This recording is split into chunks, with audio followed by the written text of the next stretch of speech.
A Big Carolina 252. Yes, sir, yes, ma'am. They know who I am, Big Carolina 252. How you doing? I'm doing fine. Thank you for coming out. I have seen you a lot on the media, and kind of getting your background. You kind of been in this for a long time. Yeah. So, to anybody that go up to you that don't know you, how can you better explain what it is that you do? I would say I'm like overall like North Carolina news. Like I might get to you funny, I might get to in the song, I might just be sharing a post, I might be speaking on something bad go on. But I really feel like the overall wrap it up, I'm really like the North Carolina tour guide. You feel me? Like just show you what's going on around here in the state, from the good, the bad, go here, don't go here, you know what I'm saying? So I say that North Carolina tour guide is probably the best way. Okay, and looking at yourself now and going back, 14 years ago, how did you start? Do you remember how did you start? And you kind of like laugh at yourself like, wow, like. I grew up in an area where people always been rappers. Like everybody, you got rappers everywhere. But I grew up in a very small town where it was guys already rapping like the IBC boys, like the East Harbor boys, then people close to my age group like the Braid Money and the BH groups and all the in between. So it was stuff like that to where it was already a standard, and we was one of those towns where we looked up to the bigger people, so you had to lyrically rap. Like we was in the country rapping like New York niggas, like accents and all of that. Niggas really thinking they like some city niggas, but you had to really know how to rap and perfect your craft. So just starting off in an area like that in Tarboro, Princeville, it just made me understand, okay, these niggas talented, so I gotta find a way I can angle myself to be better than these niggas. Or like not even be better, but at least be on the level where they can respect me for what I'm doing too. And I say about 12 years old I started rapping, but once I got like 14, 15, I was in high school and I got like my first laptop I can work on, and I learned how to like put the recording programs on it. That's why I kind of developed to, okay, I'm gonna take this shit serious. So ever since then it just been like every day of my life since like 14, like about 15 years. I was like 14 just every day. So it looked like you are big with music, and you did express that was the reason why you did travel down here. Can we expect like any like seriousness to it, like an album? I do see that you kind of go off of freestyles and stuff like that. Are you like off the top or? It depends what the process is. Like as far as you said about an album, I got an album in the cut right now. It's just in the process of like the upload and make sure the producer credits is right and the mixing and the mastering. So I got an album in the cut, but in the meantime, like I really just like making songs. So with me being a producer, I do a lot of different lanes. So it put me in different bags. You know what I'm saying? So one day I might want to do some female stuff. Next day I might want to like some chill rap shit. So it depends what I'm on, but my recording process is like 2015 I like stopped writing. So I stopped like pen to paper. I more start rehearsing it in my head. Then I got good enough to where I go inside there and I like freestyle the whole songs, but I just take out parts that I messed up and go back and fill it in. But that's like kind of my process now. But I'm really getting back into like my writing bass. Like maybe the last 3 songs I did, well, I ain't gonna say writing, I'm just like building a skeleton. So I write down the topics on what I'll talk about, and I just keep reading them and reading them and reading them. So once I go to the studio, they already stuck in my head, and I ain't like looking at the phone or trying to like put myself in that mode. So it's a different process, you know what I'm saying? Different process. Okay, and I did pretty much gather from what you were talking about, you're the jacks of all trades. So it looked like the common thing throughout everything that you do is you're a people person. And going into, starting this blog stuff, a lot of people kind of question me, how do you do this? How do you get your YouTube up to this or whatever? Me personally, I have like faith in what I'm doing, and I'm assuming you do too. So, but the number one thing is, a lot of people feel like starting out, they have to start out with, I want to say the fundamentals, the basics, you know, and that's getting messy because a lot of people like drama. You promote positivity. Yeah. Is that how you gotten your loyal fans to stick around because of your positivity, or did you at some point had to get down and dirty and get messy a little bit too? I can say like when I first started, like I always was a class clown type of guy. So when I first started taking like being in front of people, if it was joking or speaking in class or something, when I first started taking it serious, I did the BS like everybody else, joking on people in school and all that other stuff. But once it happened to me, I said, nah, I don't want to do that no more. Like once it happened to me, it was nothing I really can do about it, but just go with the flow of it. It's like, yeah, I ain't really, that ain't the lane I want to take. You know what I'm saying? It just gave me a wake up call, more the fact of like, yo, you should move on a note to where you can incorporate more. And even early on, like I come from an area where we very competitive, so I done had my share of dissing people and the social media back and forth and stuff. But really, I'm just a person where I just know it's a lot more than what you just see on the surface of it. So I like to try to perfect my craft behind the scenes. So when I do come out, regardless of what you think about me, it's like, okay, his work is solid. Like he really put his work into it. But I don't know. I feel like being the messy, it was never really my thing. When I could be like shout out to him, I could be like a DC on fly where I can joke on people and get to the top, but it won't feel good to me. Even sometimes back in the day in school and stuff where somebody might say something crazy, now I gotta chew you up. Like it ain't nothing that I'm naturally like, oh yeah, I just get a rush off being a bully, you know what I'm saying, or just coming out crazy on somebody. So it ain't never really my lane. Once I started like DJing, I was like 18, 19. The DJ taught me, my aunt, like DJ Lady G, shout out to you, like she taught me the main factor is you a good DJ, but you gotta make people feel good. So the shout outs is what carry the party. So she'll take me to a hole in the wall club where she literally know every person in there.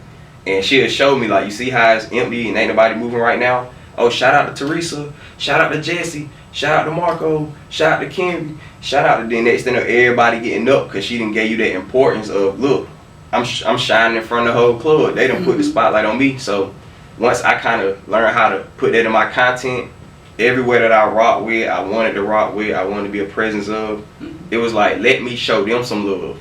You know what I'm saying? And then it trickled down to the smaller people, like, hey, we need some love too. Like, show us some, you know what I'm saying? Show us some love, show us some appreciation. So I started rocking with a lot of the smaller platforms.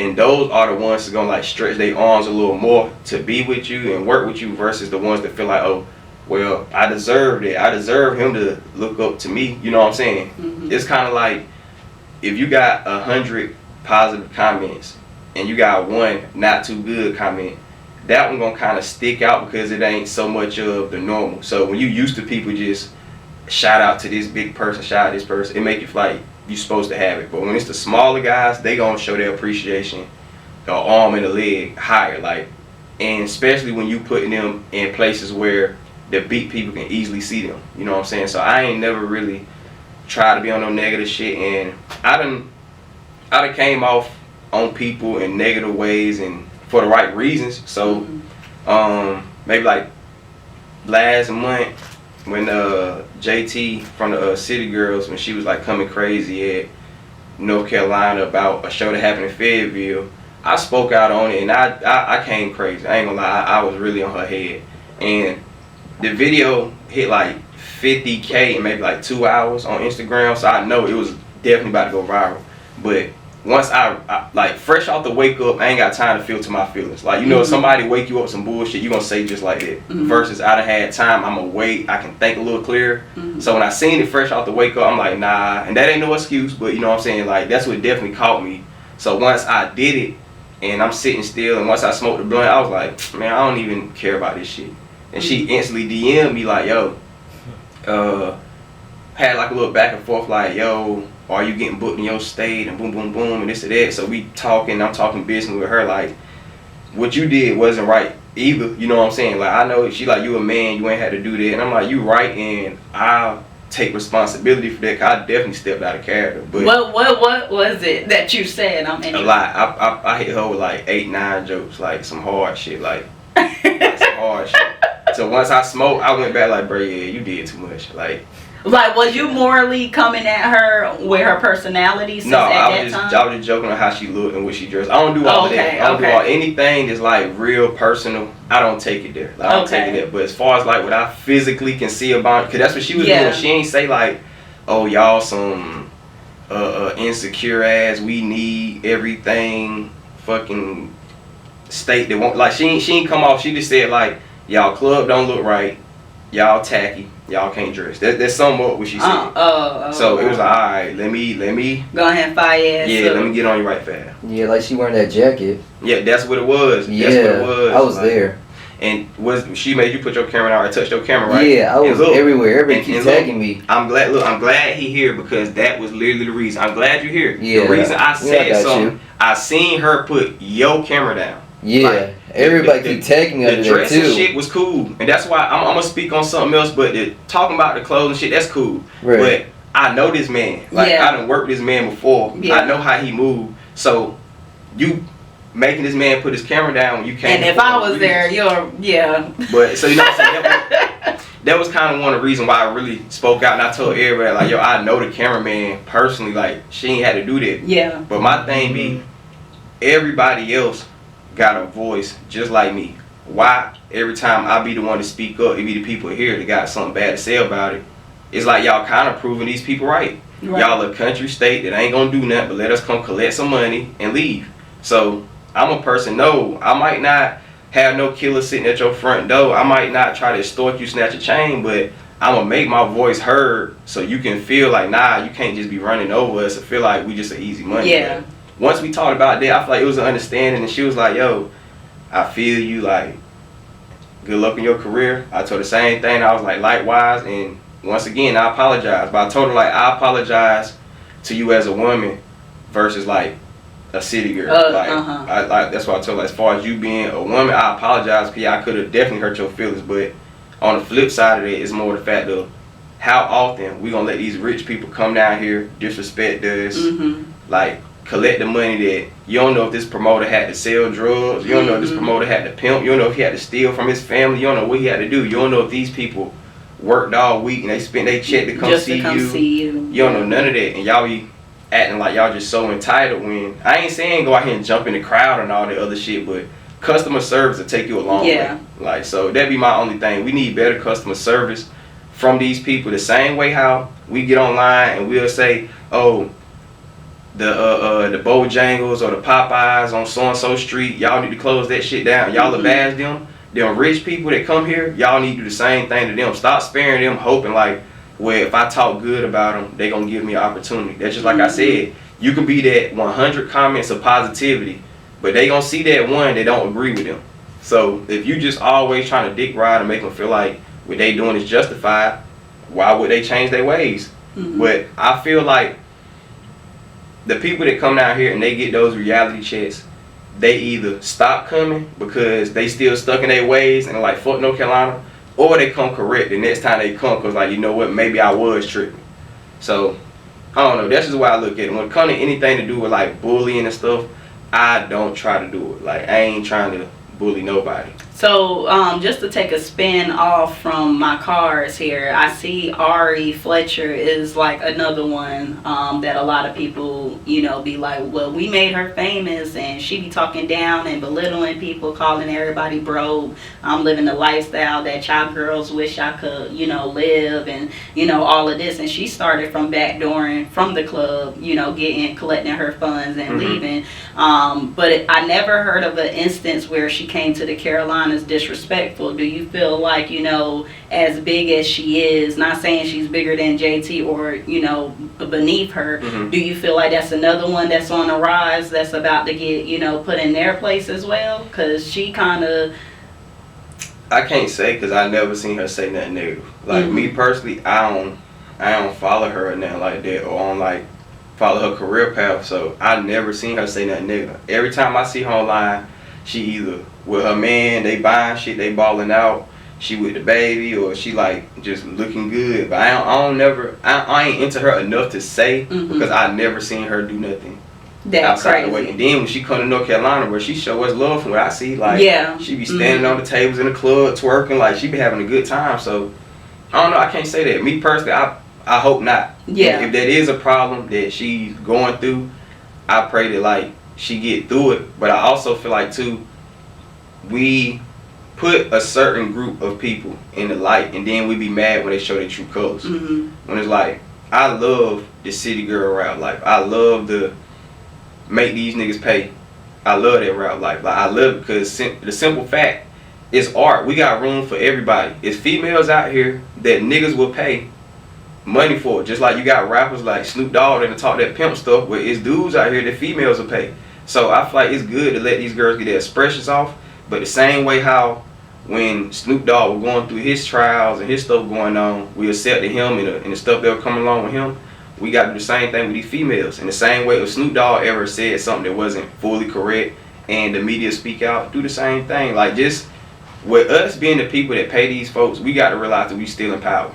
You know what I'm saying? So if you the person that put them in power because of their talent or what they can do, you also got to be the person that take that power, like, or just alert them of their wrongdoings, because like, yo, we really the ones that put you in this position. Right. You know what I'm saying? So and throughout your journey, what do you hope to gain? Like, is there like something that will keep you off of media that you're kind of searching for? Is it the money? Is it the recognition? Is it being put in a place where you can better help, you know, Carolinas to get that exposure? What do you hope to gain? I mean, as far as me, I ain't really tripping off like I used to be like, yeah, I want the millions and boom, boom, boom. That's cool. If, like, I understand I want them, but it ain't something that I'm just like so pressed about. As far as what I want, like, that can be bought, house, couple cars, just so I can chill, maybe like a house by a kitty hawk on the beach somewhere.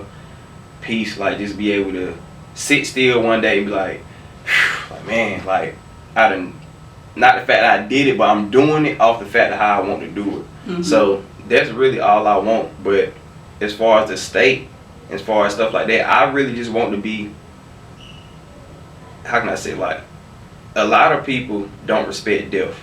Like, they don't respect the fact you can die any day. So me knowing that, I try to live as pure as I can. You know what I'm saying? So this fact of I'm in a state where I understand we don't get a lot of shine, we don't get a lot of love. So I want to be able just to be a pure person. This is what if I was passionate about cooking, I'd be doing the same thing in the chef world. So it's just the fact of I'm passionate about something and I take my time serious. So I want to express to other people the same importance of taking your time serious and what you can get off taking your time serious. So I really just want to be able to provide the knowledge of, don't waste your time like trying to be so stuck in your bubble, or don't waste your time thinking you so much of a big dog that you ain't got to get your hands dirty. Or like, don't waste your time. That's the main thing. We not gonna be here forever.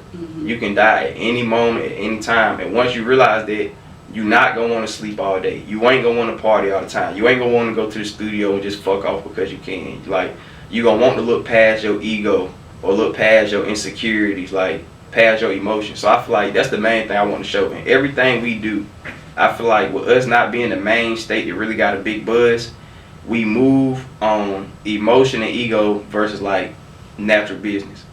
So you got places in Chicago where these boys might really want to kill each other, but they understand if I join live with my op, this shit gonna go up and my song gonna do another 10,000 views today. Versus we are illiterate when it comes to that. Yeah, it's a bigger picture to it. So, and I feel like we kind of lost to the knowledge to where somebody get online and be like, oh, I ain't for the internet shit, but you on live fussing with another man on the internet. Yeah. But we'll get caught up in that and be like, okay, I'm not doing that. Like, I ain't doing the internet show, or I'm not gonna move this way. I ain't gonna sign no deal. I ain't gonna do this type of rapping. I ain't gonna do this. I feel like you really just gotta understand, if you stuck inside a lane and you don't want to move, you don't want to adjust, and you not growing. Like, it's not working. And I don't know who I don't understand how people so cocky that they feel like they got all the time in the world. Yeah. So I feel like that's the main thing I just want to show, like empathy, like not being humble but being balanced with what you're doing, and then just understanding we ain't got all day. You know what I'm saying? Right. Okay, so I seen in your latest post about a blog associating you with a bunch of Crips, and you had to like literally like voice your opinion on like, I'm not that, don't associate. I mean, it was to the point where you was talking about money to like get that like handled and removed and stuff like that. Why, number one, why was that even a association? Okay, first of all, I'm gonna say shout out my boy Cliff. You know what I'm saying? That's my boy. Me and him, we cool. Like, we cool. We talked about it. It was a little misunderstanding, but like he cool, and he gave me some good advice. Where it's like, don't take the internet so personal, because it's other people paying their bills too. You know what I'm saying? Like, it could be your lifestyle, but other people paying your bills. But it was off the fact of the Young and Ace Brick Baby situations going where that went on. So basically, the guy Brick Baby from No Jumper Podcast, he spoke on Young and Ace homie situation, saying some people had died. Young and Ace won't really vibing with that, so they spoke out. Well, I ain't gonna say Young Ace specific, but like his team or whoever, they spoke out, and Brick Baby kind of responded with like, I'll make it till you can't do no shows in North Carolina. He said other places, but once he said like the Carolinas, it's like, bro, nah, you can't do that. For one, we fuck with Young and Ace hard down here. Like, yeah, absolutely. Hard. We really fuck with Young and Ace. Like, even to the fact of when he did his Kicks Fest, I was like one of the main marketing promoters for the event. You know what I'm saying? So with that, it's like, nah, you can't do that. And at the same time, I was supposed to meet Young and Ace that Saturday night. So he was in Fayetteville at a club. My boy DJ Hussein, shout out DJ Hussein, he gave me like the upper hand, like, yo, you should probably see if you come do a comedy skit, you know, get a video in with him. And I'm like, alright, that's a bet. But the next day, I see the drama going on, and I'm checking my Instagram, and I'm seeing people saying, forget Young and Ace, and they got their little guns and shit. I'm seeing people in their stories saying, forget Brick Baby, and they got their guns and shit. It was like, bro, this is a state where you can't put that type of energy off on. So once I spoke on the situation, Brick Baby seen it. He DM'd me. He shot me his number. We got on the phone, had a good conversation. It wasn't like no ego, no poke your chest out, none of that. He was like, hey, I get what you saying. I get how you feel about your state, and I rock with it. But the group of people that I'm talking about, that I'm attached to, they ain't in the same field as the people that you attached to. And he was like, I can't fuck with the fact that you say I don't rock with North Carolina music, because I do. And he started naming North Carolina artists. Like I said, he named Clack Curry, Superstar J. He named Glockboy LA, couple other people. You know what I'm saying? And it let me know I had to apologize. Like, that's why I'm not no person. You call me a recall or backpedaler, I don't give a fuck. Like, I don't give a fuck. But nothing wrong with apologies. That's what we're lacking now. It ain't. So I was like, you know what, bro? You right. Like, you do know some street politics around here that I don't even know. He naming cities and stuff that I'm like, okay. He named one city to where when he said like, yeah, this gang and that gang, I'm like, no, he not lying, because I grew up in that area, so I know he ain't lying. So I was like, you know what, bro? I'm gonna apologize. And he was like, bro, he was telling me, like, bro, you ain't gotta do that, like, bro. And I was telling him, nah, I'm gonna do it, because if I came public and I'm popping crazy about you, I need to have that same exact energy, because I got a whole conglomerate of people in this state that look at me for reasons like this. So if I'm scared to admit that I'm wrong, then what type of example is shown for them? So I did that, and he even told me, like, bro, I'd like for you to come down here to LA so we can do some interviews and shit, and you ain't say nothing wrong, so shit, put me on to some of those artists, but let's do it in a fact where we can really gain and make some sense of it, not just online for free. Like, we're gonna make some money off this. So we talked about that. So once I came back and I told North Carolina, like, hey, this is going on, y'all just calm down and chill. I'm gonna set some moves up for us, gonna help shit out. North Carolina wanted me to be on some kill, murder, shoot shit, when it's like, we try to, half the rappers come here, get their chain snatched, they never come back. Half the rappers come here, get harassed by these crazy ass police, they don't come back. So now you want the people that's supposed to be representing them and rocking with them, so now we should just shoot at them. Like, that's what we should do. Well, how does Young and Ace feel? Young and Ace, once the video came out, as far as Brick Baby saying Young and Ace can come to North Carolina, the next day he did his show and he shut that bitch down. Like, he shut that motherfucker down, went crazy. So Brick Baby made a post, and this is where it got confusing, because Brick Baby made a post to where he was like, I had people in North Carolina that was like basically seen y'all and shit, but that ain't the type of time I was on. You can ask Big Carolina. And that's when people start looking like, oh, he done brought my name up. But immediately, if you go look at that video, after that, he say, I told him, I don't want no violence, I don't want no killing. Because that's what I told him on the phone. I'm like, bro, with you being a powerful vlogger outside of a game member, like, you on the biggest podcast in the world. So if you up there talking about the violence in the state that can be done, somebody gonna want to do it so you can report on it. Right. So that's what he was like, you know what, bro, we don't need to do none of that. Like, and we on the phone, damn near listening to Young and Ace. Like, bro, this nigga fire. He ain't never say like, oh, he a bitch and I kill him. Right. And he also said the same exact shit that Cliff told me. He like, bro, it's content. But Young and Ace and them was kind of more on the note. Like me was like, hell no. No, that's not content. Hell no. But once we chopped it up and that piece of the content came out, everybody started looking at, oh, he said he could have had somebody on their ass as Big Carolina. So it's like, nah.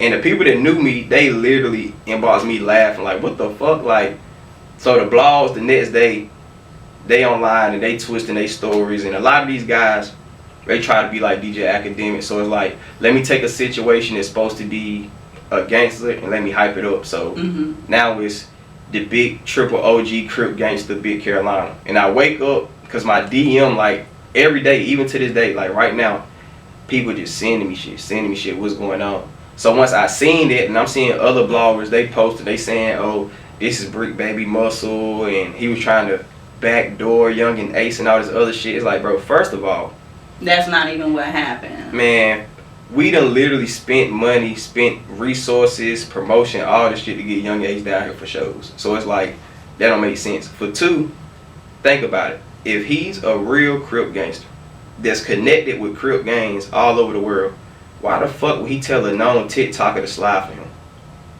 You have professional street niggas for this reason. So you gonna tell a known TikToker to slide? Like, let's make some sense. But I understand too, I'm in a state where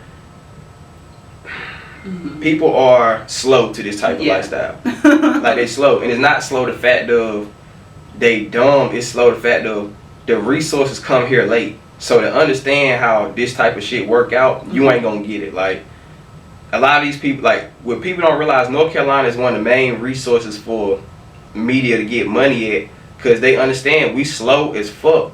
They understand we slow as a bitch. So let me come here with this reality TV show that everybody in Atlanta knows fake, because these slow ass niggas in North Carolina ain't gonna know better, and they gonna eat it up. So let's send these same reality stars that barely get money in their cities, let's send them down here, because North Carolina think all of this shit is real. They think all of this shit is so much facts because they ain't hip to what's going on. So they want that drama. They want to be hip to it. But that's why I had to speak out on these bloggers and still do it in my way of making it funny. Now, I did see DJ Academics had made some commentary about your positivity, and it like was that kind of a stay your ass over there, DJ Academics. Don't make him any more like bigger than what it is. With DJ Academics, before I even went to the fact of like being reached out by him, his people already reached out to me, and I don't want to say no name, but they was basically like, they was on some tough shit with Brick Baby for the most part, with like posting some tough shit, and they tagged me, and I'm like, nah, bro, I'm not that violent shit or trying to move on a negative note. We not doing that, bro. I ain't on shit, but my money, nigga. I got the venom.